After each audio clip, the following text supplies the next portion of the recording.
Hey, what's up? So today's video is on stagnant stretching, a continuation of our last video on active stretching. The biggest difference between stagnant and active is that while you're doing active stretching, your body is warming up as you gain flexibility. On stagnant stretching, you have to remember to warm up before you actually start stretching out your body. There's a lot of analogies I've heard over the years, and one's equivalent to a rubber band if you put it in the freezer.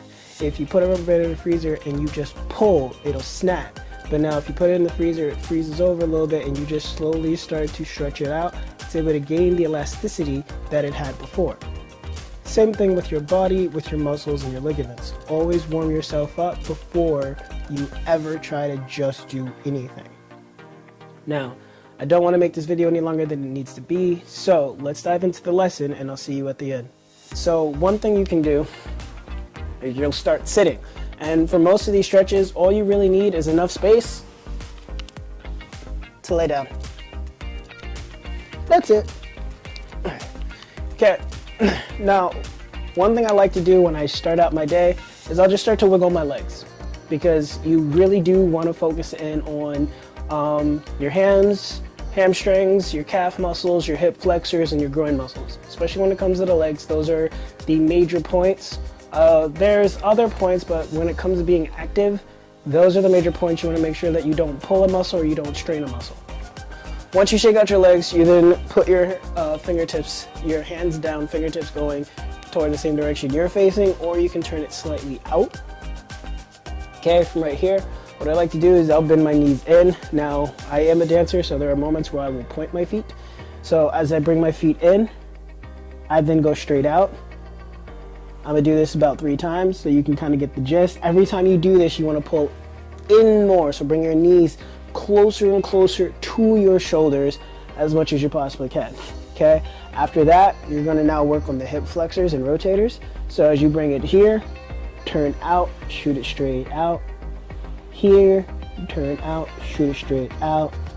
Here, turn out, shoot it straight out. Reverse that here, turn it in, bring it forward. Here, bring it in, forward, here, in, forward. I want to now start to reach forward. Act like you're trying to reach for your toes. If you are not at that level of flexibility where you can reach your toes just yet, that is perfectly fine. You do not have to force it. So, having your hands toward your shins, okay? I like to put my index fingers pointing in the direction I'm going so I can fully grab myself. Okay, now as I do that, I want to make sure my back stays straight. I don't want to put a curve in there. I want my back as straight as I possibly can. If you feel like a tight muscle somewhere, then you kind of want to hold it, but it shouldn't be painful. You want to hold it and then release. And you want to keep going, like you want to be able to do that until you no longer feel that pull where your body's now used to that type of stretch. Okay? Pay attention to your body and how things go. The other thing I will give you is that every time you go to reach forward, you want to let your air out. So while I'm back here, I take a deep breath in. And when I go forward, I let it out. Now before, you saw how far it was from my feet. Now as I do this, I get closer and closer. So you want to utilize your breath in the midst of your stretching as well. The next stage, the groin stretch. Okay. Now if you have any type of injury, it's okay to be here and you just want to go like this, so that you can kind of get that stretch in. If you can go low, then you want to go low. Okay, elbows into your knees. Your elbows will be pushing out like that. Elbows goes into your knees, you lean forward. There you go. Now while I'm doing this, is a part 2 to this. There's 2 parts to this. I'm leaning my shoulders forward as I push my elbows out. And I'm getting a phone call, so gotta give me a minute. Hey, Dave.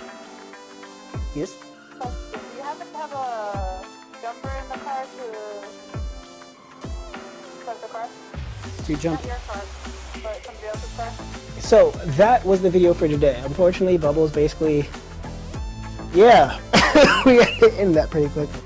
But that was a lesson for today. If you have any questions, leave in the comments below and I will definitely get back to you. There will be a video every Friday and Saturday at 3:30. Breaking down the various forms of training. If you are new to my channel, I am your residential movement guru. I'm a dancer, gymnast, martial artist, and a professional performer.